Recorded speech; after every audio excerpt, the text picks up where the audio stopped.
Gresik, Jawa Timur dipercayai tempat bermulanya syiar Islam. Ia berdasarkan catatan terdapat dua makam, iaitu makam Fatimah binti Maimun dan makam Maulana Malik Ibrahim. Bermula di Gresik, Islam terus berkembang di Jawa Tengah sehingga ke Jawa Barat.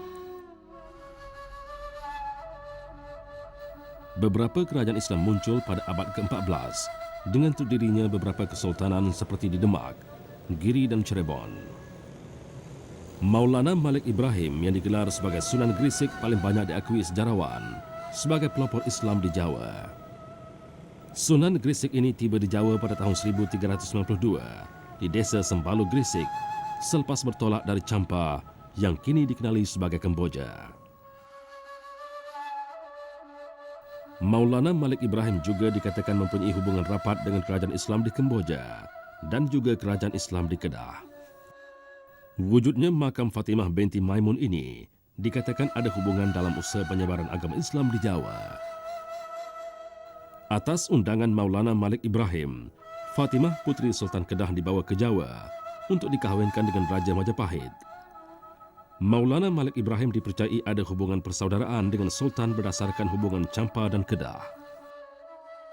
Ada pengkaji sejarah berpendapat berlakunya perselisihan faham di antara Prabu Brawijaya dengan Sultan menyebabkan perkahwinan tidak berlaku. Dalam perjalanan pulang ke Kedah, rombongan singgah di desa Leran yang ketika itu diserang wabak penyakit. Putri Sultan Kedah dan Dayang serta 3 bapa saudaranya terkena penyakit berkenaan dan meninggal dunia, lalu dikebumikan di sini. Siti Fatimah ini berasal dari negeri Kedah, Malaka, Malaysia.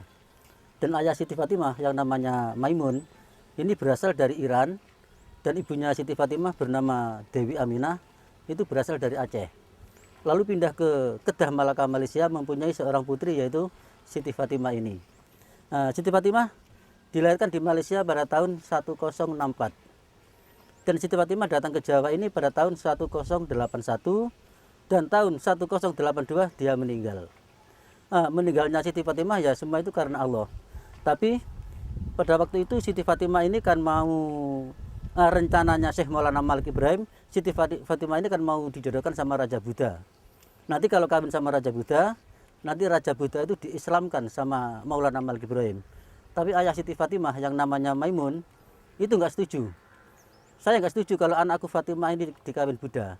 Nggak mungkin Buddha nanti masuk ke Islam, anak saya ini perempuan. Lalu ayah Siti Fatimah minta kepada Allah, ya Allah, kalau anak saya Fatimah ini dikawin Buddha, matikan saja. Lalu permintaan ayah Siti Fatimah ini dikabuli oleh Allah.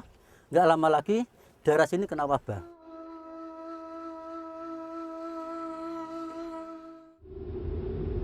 Syekh Maulana Malik Ibrahim. Maulana Malik Ibrahim atau Makhdum Ibrahim As-Samarkandi dipercayai lahir di Samarkand, Asia Tengah.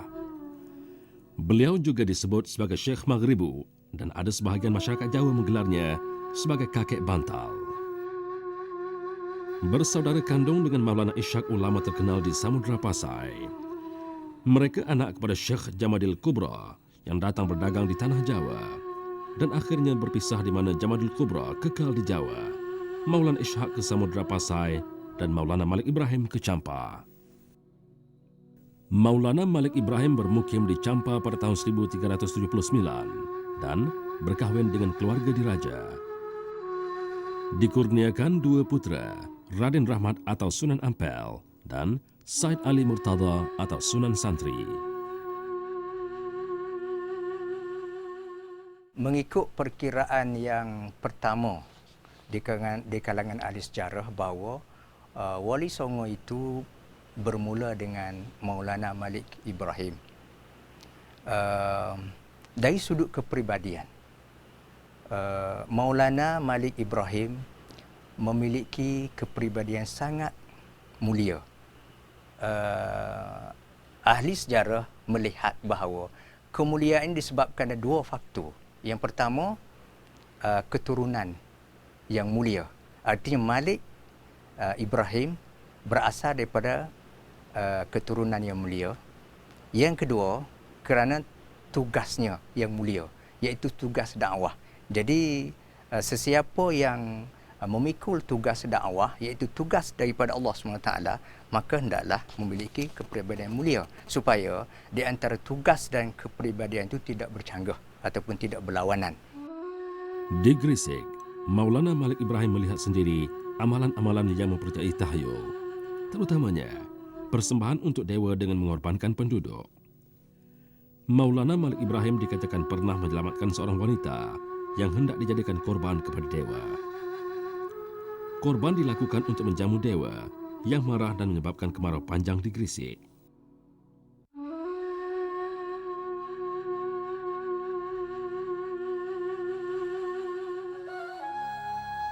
Sabda Rasulullah sallallahu alaihi wasallam yang bermaksud, barang siapa di antara kamu melihat kemungkaran, maka kamu harus merubah dengan tangannya.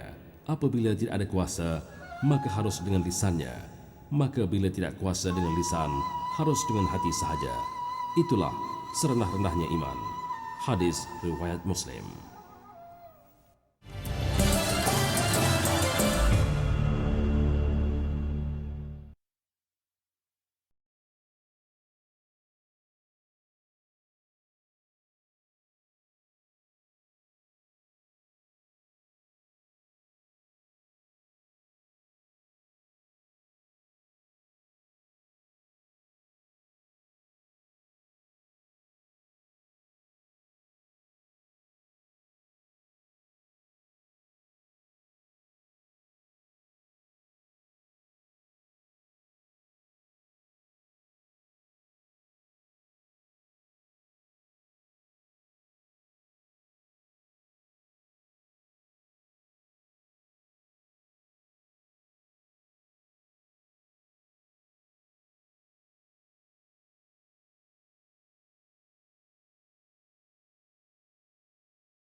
Dalam usahanya menyebarkan Islam di tanah Jawa.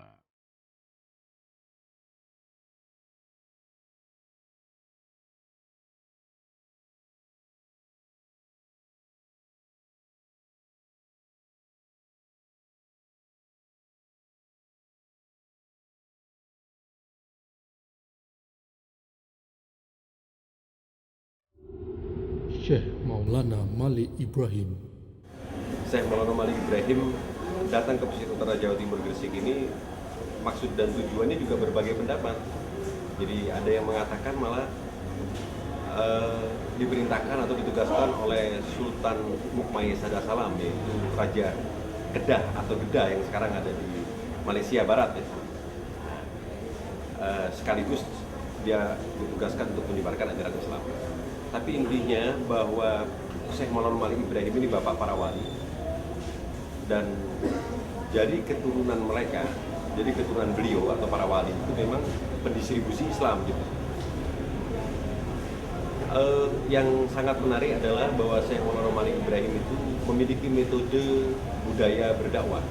Metodenya yang pertama kali adalah Syekh Maulana Malik Ibrahim itu membuka distributor retail atau dia berdagang barang-barang atau kebutuhan masyarakat.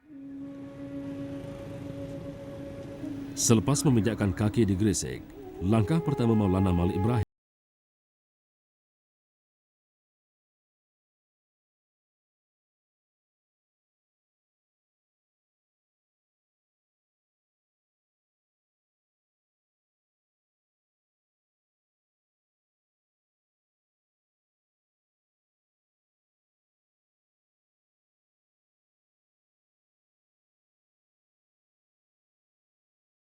di antara kepentingannya sebagai persiapan menyediakan pendakwah Islam untuk berdakwah di seluruh Jawa. Qala ta'ala, A'udzu billahi minasy syaithanir rajim. Inna Allah la yughayyiru ma biqaumin hatta yughayyiru ma bi anfusihim. Shadaqallahul azim. Suratul Ra'd ayat 11. Maksudnya, sesungguhnya Allah tidak merubah nasib sesuatu kaum sehingga mereka mahu merubah keadaan dirinya sendiri. Shadaqallahul azim. Lahirnya banyak pesantren di Gresik juga menjadikan identiti bumi ini sebagai kota yang berkembang kerana usaha wali, Kini, Gresik mempunyai lebih 60 sekolah pondok di mana pelajarnya melebihi 25,000 orang. Dengan itu lahirlah keperluan para pelajar seperti pakaian khas, kopiah dan kain sarung. Sarung Gresik amat terkenal di Indonesia. Kini seiring terkenalnya sarung Pekalongan,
Maulana Malik Ibrahim. Wali Songo ada mempunyai perkara-perkara yang boleh menarik perhatian masyarakat, yang boleh mengganti mukjizat pada masa Nabi SAW. Walaupun kita kata karamah ataupun kesaktian itu tidaklah sebesar ataupun tidaklah seagung mukjizat, tetapi itu merupakan sebahagian daripada perkara-perkara yang boleh menarik perhatian masyarakat pada sesuatu ketika. Jadi sesetengah wali Songo jelas mempunyai sesuatu kesaktian yang memang masyarakat sangat tertarik.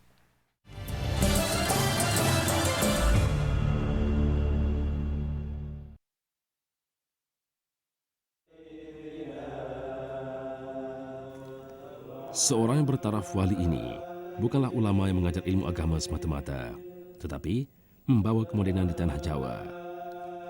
Sunan Gresik yang mempelopori ilmu perniagaan dan ilmu pertanian juga membawa ilmu perubatan Islam menggantikan upacara ritual yang sebelum ini diamalkan oleh masyarakat Hindu-Buddha. Manakala murid yang lahir dari pesantrennya terus berdakwah ke seluruh Jawa dan Nusa Tenggara. Ada daripada mereka yang termasuk di kalangan Wali Songo.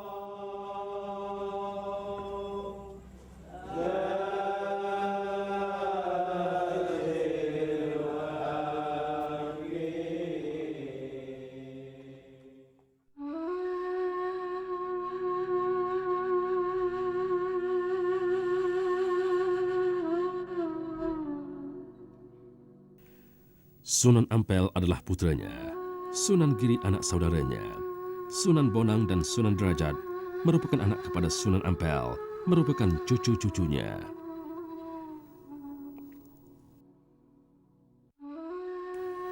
Maulana Malik Ibrahim meninggal dunia pada tahun 1419 Masehi dengan meninggalkan kesan kemasukan Islam di Jawa di Kota Leran.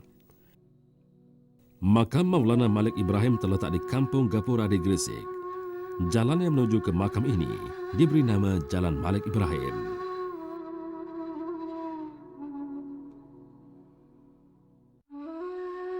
Terdapat masjid yang dibina berhampiran dengan makam Sunan Gresik. Dengan mereka bentuknya lebih ke arah Jawa Lama. Boleh dikatakan setiap hari ada sahaja tetamu yang hadir menziarahi makam Maulana Ibrahim.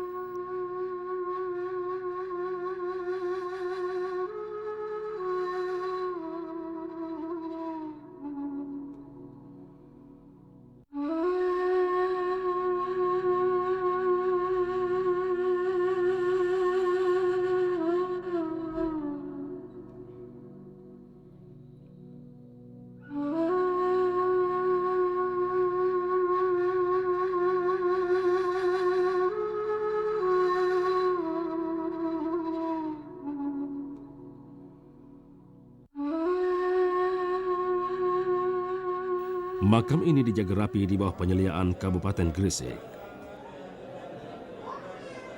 Inskripsi dalam bahasa Arab yang tertulis pada makamnya adalah seperti berikut. Ini adalah makam almarhum, seorang yang dapat diharapkan mendapat pengampunan Allah dan yang mengharapkan kepada rahmat Tuhannya yang maha luhur, guru para pangeran dan sebagai tongkat sekalian para sultan dan wazir, siraman bagi kaum fakir dan miskin, yang berbahagia dan syahid penguasa dan urusan agama, Malik Ibrahim yang terkenal dengan kebaikannya. Semoga Allah melimpahkan rahmat dan redanya dan semoga menempatkannya di syurga. Ia wafat pada hari Isnin, 12 Rabiul Awal, 822 Hijriah.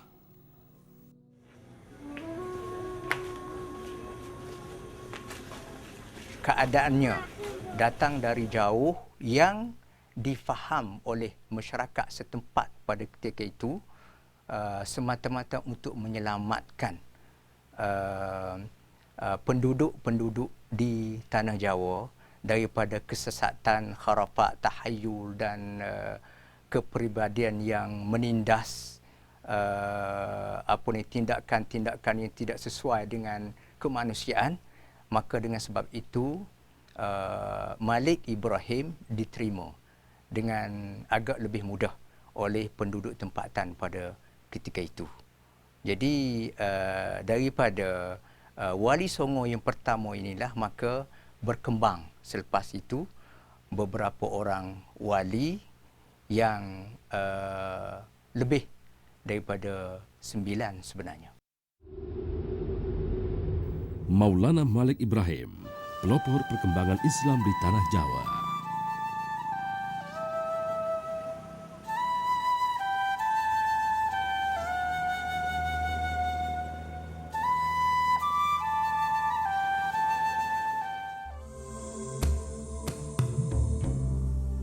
Jangan lupa menyaksikan Wali Songo seterusnya, Sunan Ampel, putra kepada Maulana Malik Ibrahim, Wali Songo yang bertanggung jawab dalam usaha mendirikan kerajaan Islam pertama di Demak. Juga mencadangkan perlantikan anak muridnya, Raden Patah, sebagai Sultan Demak pertama.